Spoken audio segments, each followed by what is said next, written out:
Hello everyone, in this video I'll be explaining to you how you can start a team in CSGO. So first, if you still don't have a team, or if you have recently made a team, this is going to be a very good video for you. But if you are struggling to find a team, I have a video on this channel how you can start a team and find players for the team, or how you can find a team for yourself. So if you find a team for yourself, this video is still going to be applicable because you can send this video to the teammates that you have and they can learn from this video as well. But if you are starting a team, you can directly teach this to everyone and you can apply all of the concepts by yourself, and you just start the team this way and it's going to work very good. So first things first, after you have found the players, you need to know what player wants to play what role. So you have to decide that. First time when you meet, roles are the first thing you have to talk about after you learn each other's names, basically. So, a lot of people like to write that they can enter frag, they can lurk, they can do this, they can do that. When you go into the voice chat, you have to clearly decide who is going to enter, who is going to lurk, who is going to do this and that. You have to clearly decide that so there is no confusion about it, and everyone understands what he is supposed to do. And after you have decided those roles, then you want to decide the positions. Who is going to play where? Who is going to play pit on your city side? Who is going to play ups on your T side? Who is going to play long, B, banana, whatever you want. You have to decide who is going to play where. And if there is a conflict, then you are going to ask about experience. Let's say two people want to play short. You have to ask them, have they both played short before? For how much time have they played short before? How good have they been? And then, if it's all the same, like if they both say they were good, if they both said they have played short for 6 months, let's say, then you have to try both of it. If you have a conflict and one has to play B and one has to play short, try one of the guys playing short for a few games and then switch it up. The guy who played short for those few games is now going to play B, and the guy who played B is now going to play short. You're going to switch them up and see what works better for you and what has higher skill potential maybe. So that's how you can solve the position conflicts. And also about role conflicts, it's going to be pretty much the same thing. If you have two people that really want to enter and the lurk spot is open, you're going to have one of those guys lurk for a few games and the other is going to be entering, and then you're going to switch them around and try it again for a few games and see what works better and what could potentially become even better in future. Let's say one guy was decent at lurking and the other guy was alright at entering, but you see that they don't know all of the things and they can learn a lot and they can become better at the things. Then you can just keep it like this and they can keep upgrading themselves and become better. So after you have sorted out all of those roles and who plays where, which is basically the simplest thing, then you have to make a schedule. I recommend using a site called When to Meet. It's a really good site to find out who is available when. In my team we personally use that site and it's very helpful. So in this site you're basically going to enter from when to when, in which day you are available. Let's say you're available from 5 to 12 PM. You just mark it on the website and everyone can see it. And everyone can do it, and then you can see when you overlap and when you can play together. So on this app you can plan for 1 week or for a few weeks at once. So if you see your availability for 1 week, let's say. So let's say it's Sunday and you know the availability of everyone from Monday to Sunday next week. Well, now what you can do is plan out the entire week. See how much time you have each day, and you're going to put in a few essential things in that. First thing you can put is theory. So theory is going to be something similar to what I'm doing right now. You're going to go on your team, with your team on an empty map, just like this. and you're going to talk about things.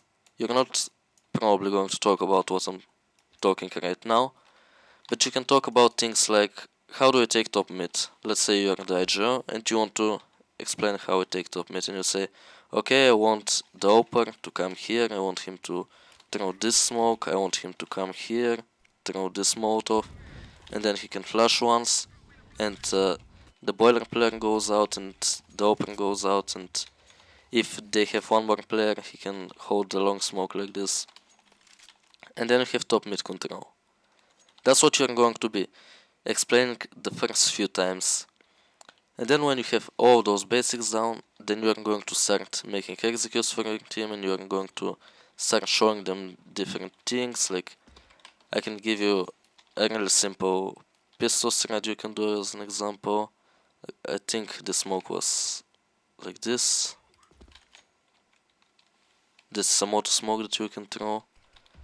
And then you can have 2 flashes and all of your guys are in ups, and you just flash over a few times. And it's going to be a simple strat that you can teach to your teammates the first times you play. You can try it out. It's not going to be the best one, but it's just a quick example that I can come up with now. And like this, you're just going to show them what they have to throw. You're going to decide who you throw what. You're going to decide who is the first guy jumping out like this, who is the second guy jumping out like this, and whatever. You're going to explain all those things and decide all those things during a theory session. Another thing you add is, of course, scrimming or playing games. Maybe you just want to play faced games, or maybe you want to play scrims. If you want to play scrims, you obviously have to first find teams to scrim against. So you can use a site called prague.com. You can just set up a scrim there against another team. You just search for a team that is hopefully your level, and then just select a time when you want to play against them, and you just play.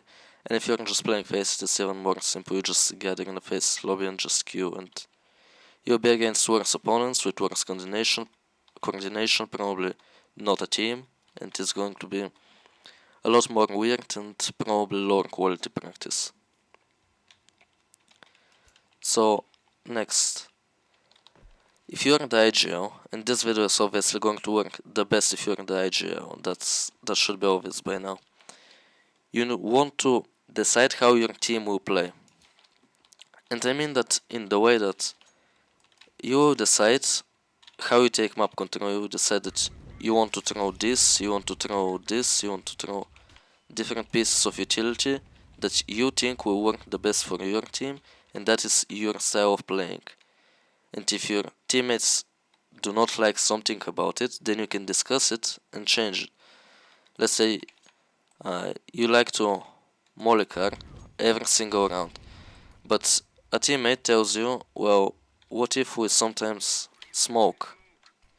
And you say, I want you to explain why we want to smoke. You're not going to tell him, no, I want to molly every round. You're going to tell him, why should we smoke? And he's gonna tell you, well, because it's denies the close Molotov, because we can have control around it, because we can work around the angles, because we can surprise the enemy, because if we smoke they cannot push through the smoke, or they're going to get headshotted when they push through because we're going to hold them.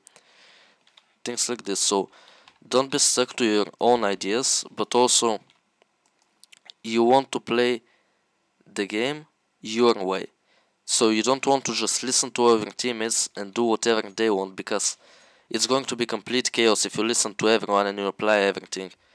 Then you are going to just have no structure, because let's say your banana player wants to molly, he wants to nade, and then he wants to go into a B execute, but your A players want to do the exact same thing here. They want to molly, they want to flash, and they want to go into an execute every round.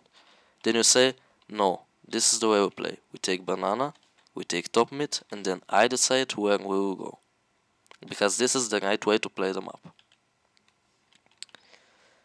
And last, but very importantly, you have to make a strat book. And there is also a website about that, stratbook.live, I think it was.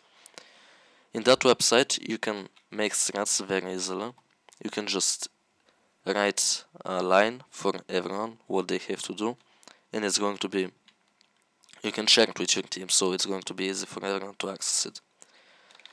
So let's say you want to make a B execute here on Inferno. You're going to let's say one of your players smokes like this, and then he's going to flash for like this, and he's going to flash like this.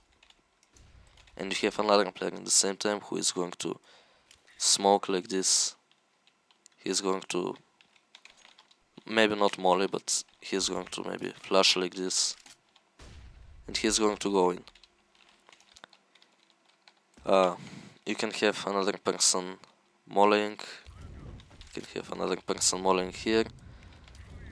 And that's just an execute, a full execute. There are a lot of different types of strats that you can do. You can do a pop, you can do a full execute, you can do a split, you can do a wrap. I'm gonna explain really quickly what a split and a wrap is, because some people do not understand the difference. So a split is when you, let's say here on Inferno, on A side, you have two players going long, two players going short, and one player in ups. This is a split. It is a split because you are attacking the bomb side from long, short, and ups. This is three directions from which you are attacking the side. So you are splitting your players around the entrances of the side and going in. An arch wrap, or a wrap in general, is going to be 4 people or even 5 people going together through, let's say, the longer or the more difficult way, but when you call it, you don't want it to be difficult. You want to call a wrap when you know that there's not going to be somebody long, or when you know that they're in a bad setup to counter the wrap. So you call a wrap, and you are technically going from the way from which you are not supposed to go, in a way. That's how I explain it to myself, because you're not supposed to be going A through long, but in some rounds this is the most powerful move. You're not supposed to go B through city, but in some rounds this is going to be the most powerful move. It is not going to be most of the rounds executes are going to be the strongest thing you can do, but some rounds splits can be very, very useful, especially on maps like Mirage. Splits are very powerful on Mirage, and traps can be powerful on Inferno mostly, when you know that the enemy has a gap in their setup, when you know that they will not be able to hold this segment of the map through which you want to enter. And that's basically it for the video. So to recap, first you have to decide the roles, you have to decide who will play where on the map, so the positions. You will make a schedule depending on who can play when. You're going to decide how you want to play, what your philosophy of the map is, and you're going to make a strat book. So those are the important things. One thing that you could add to your schedule that I didn't say is demo reviewing. You can of course review your own games, which is a whole different topic, and there's a lot you can talk about this as well. But this is going to be everything for this video. I hope you enjoyed this video. I hoped you learned a lot of new things, and if it is true, if you have learned, if you enjoyed it, you can leave a like and subscribe to my channel to not miss out on any upcoming content. Thank you for watching.